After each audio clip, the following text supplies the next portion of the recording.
Hey everybody, it's Evan Grant from the Dallas Morning News and DallasNews.com, your Texas Rangers insider, coming to you on a dark and lovely night here in Surprise, Arizona. It is Spring Training Eve, and it is a historic Spring Training Eve indeed for the This Week in Rangers Baseball y'all, TWIRBY crew, pretty much, which consists of me. And then Demetrio Teniente, our great producer back in the home office, who will make me look less jowly and old. Although I think I kind of look like Billy Joel at the Grammys. What do you think? This is where Demetrio will insert a photo of Billy from the Oscars. The Grammys. I'm not in the best shape of my life, but I am ready for this historic Spring Training Eve that I'm coming to you from. It is the first Spring Training Eve on which the Texas Rangers are world champions. I know it still sounds a little bit odd to some people. It sounds odd sometimes when I say it, but it is true. It is reality, and they're the world champions because they played great baseball for most of the regular season, refound themselves, and then played top-tier baseball, fielding, defense, hitting, relief pitching, road baseball throughout the playoffs. And so they're world champions. Enjoy it, soak it up, continue to celebrate. This club will go to spring training with not a ton of questions to answer, but most of them are, as always, in the pitching staff. The only question about the starting rotation right now is there enough depth? And no, Jordan Montgomery has not been cited in surprise. Don't think he will be cited in surprise.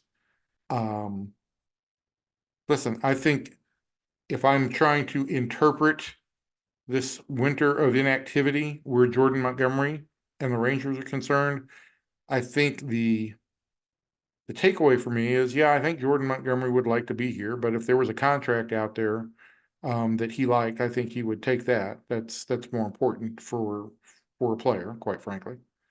And I just don't think that the Rangers, having gotten here to spring, I don't think the Rangers are going to make a long-term contract offer.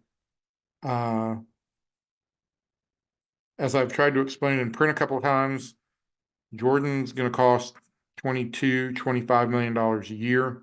Where the Rangers are right now, they're already over the luxury tax threshold. So that will come with at least a 30% surcharge. And really anything the Rangers pay above $20 million per year for him will be at 42.5% in a surcharge. And I'm not going to sit here and cry poverty on behalf of Ray Davis, a billionaire, but I also know that owners like paying taxes as little as you or I. They certainly don't like paying taxes on taxes. So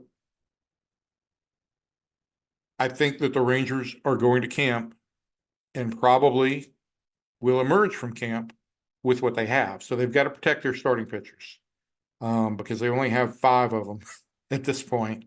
There is a tier of minor leaguers who are talented, but I don't think are ready. And the one depth option here in camp is Jose Urena, who had a 5.5 ERA over the last 5 years. So it's not a deep group. The depth is all on the IL, with Max Scherzer coming back from back surgery and Jacob deGrom coming back from Tommy John surgery and Tyler Mahle, the big offseason signing, coming back from Tommy John surgery as well. If the Rangers can navigate the first half, it's a big if with only 5 starting pitchers. If they can navigate the first half, I think they're in a really good position to make some big additions for the second half, potentially do the same thing that they did last year and move a couple of guys who are solid starters, but really profile well in relief roles into late season or postseason bullpen roles. That's the best case scenario. Nobody wants to plan for the worst case scenario, but you need to. And so I still wonder what the Rangers are going to do about a little additional starting rotation depth.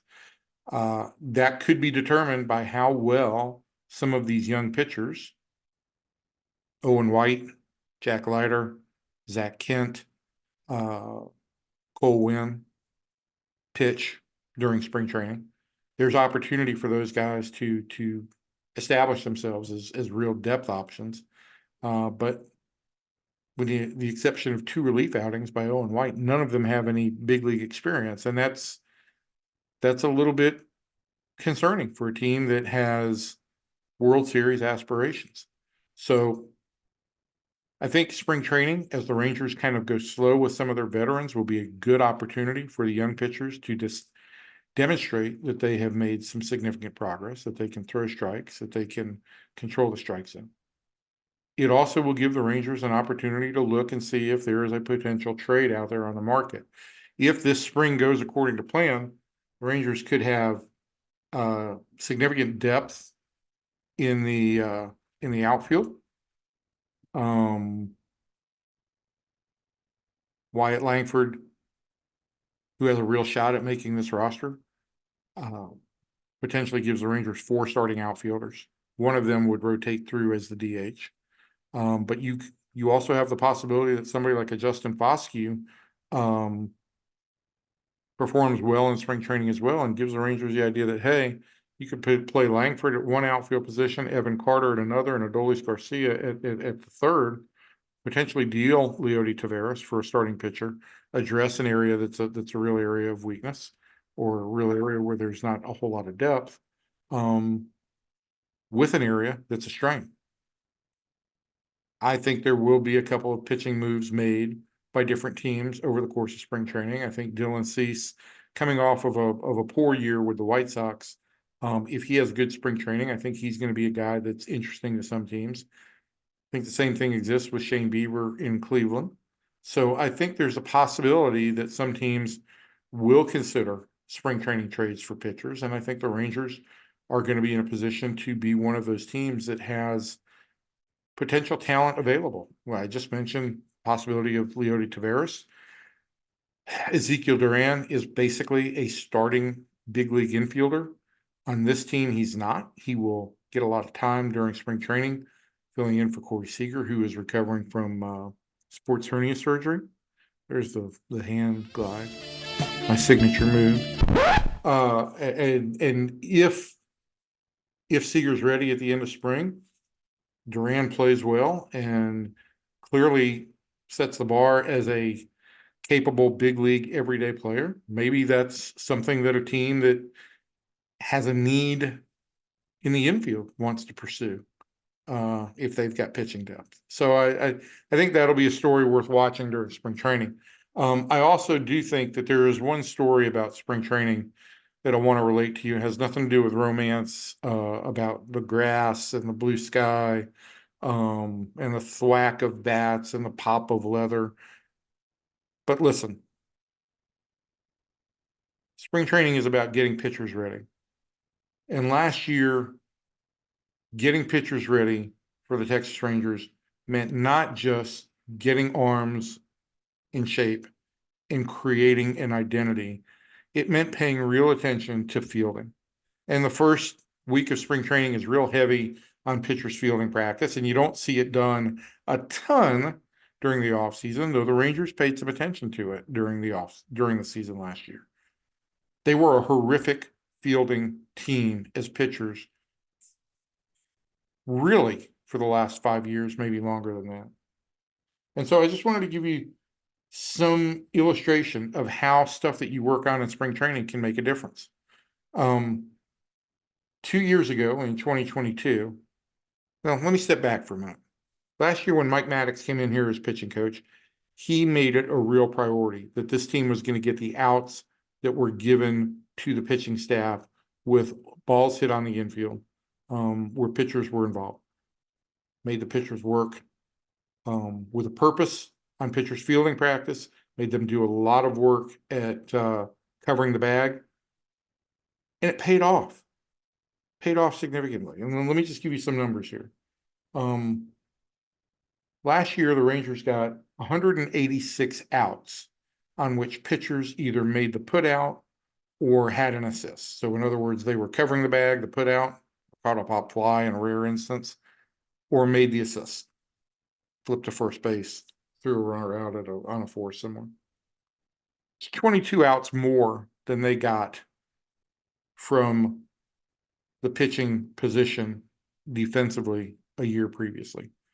You figure a big out over the course of 22 games, that changes the dynamic of things. Pitcher lasts a little bit longer, maybe not just one batter, maybe a few batters longer. So it adds to the innings pitch total, reduces the pitch count. Doesn't put more pressure on the pitching staff.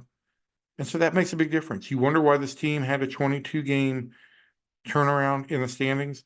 A lot of it was due to how well this team played defense in every facet, but I don't think any area improved more than the pitching side on the fielding side. And I'll point out one other thing on that. Nate Lowe went from what was considered one of the worst fielding defensive first basemen in the American League to a Gold Glove winner in 2023. Big factor in that, when the first baseman fields a ball or the pitcher fields a ball and there's not an out made, really the guy who gets punished is the first baseman in the advanced metrics and on run save formulas. Last year, with the pitchers helping out, Lowe's defensive run save metric turned around greatly, and he ends up being a Gold Glove winner. Rangers didn't field a ton more balls than they did in 2022. It's not like the pitchers were diving all over the field. They were involved in 177 total chances in 2022. That includes errors. Involved in 191 total chances in 2023. So 14 more chances, but 22 more outs. They got more outs. And I know 8 outs over the course of a year doesn't sound like a ton to you, but when you factor in what it does to lengthen a pitcher's start that day, when you factor in what it does to potentially lighten the load on the bullpen, where the most uncertain parts of your pitching staff exist, that's significant. When you factor in that you're not having to pitch with traffic as much and they're less stressful pitches, that's a significant factor. So I just wanted to bring that up because I think it's kind of cool to see, you go to spring training with a plan, and the Rangers went to spring training with a plan last year to really put a priority on that element, on one specific element. There were a ton of other elements that they put effort into and they made priorities. Not going to boil the season down to pitchers fielding practice, but this is one area where last year they did truly make an attempt to make a significant improvement, and they did. And so Mike Maddox, working with his brother Greg Maddox, an 18-time Gold Glove winner and a Hall of Famer, obviously, came to camp, spent about 3 weeks here, and imparted a lot of his knowledge about fielding the position. And this group took it and ran with it. So hats off to them. I will be here all spring. I'm trying to come up with some new toys, some new ways to liven this up, mostly so you don't have to look at this tired mug all the time. But I'm hoping to add a few more innovations and wrinkles. And we'll get started every week. We'll try and get you a This Week in Rangers Baseball weekly with updates. And we'll try and be here to answer questions, have a little bit of fun, give a little bit of insight as we get ready to watch a team try to defend the World Series title. Until next week, see you, everybody.